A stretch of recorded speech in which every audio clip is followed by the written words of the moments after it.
పట్టణంలోని ప్రజాసేవ భవన్ క్యాంపు కార్యాలయం ప్రజలు అభిమానులు కాంగ్రెస్ కార్యకర్తల రాకడతో సందడిగా మారింది. Congress party Adilabad assembly incharge Kandi శ్రీనివాసరెడ్డిని మాలీ మహాసంఘం నాయకులు సుకుమార్ పెట్కులే ఆధ్వర్యంలో మర్యాదపూర్వకంగా కలిశారు. జ్యోతిరావు బాపులే దంపతుల చిత్రపటాన్ని జ్ఞాపికగా అందజేశారు. కేసీఆర్ సైతం వారిని సాదరంగా ఆహ్వానించారు.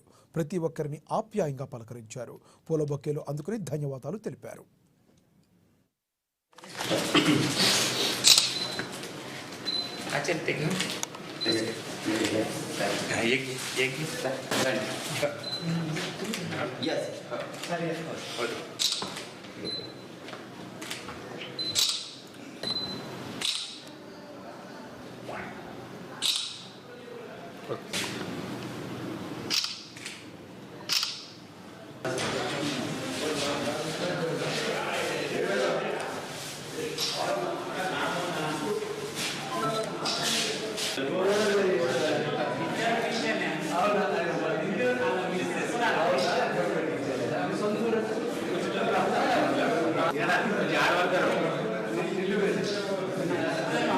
జాడ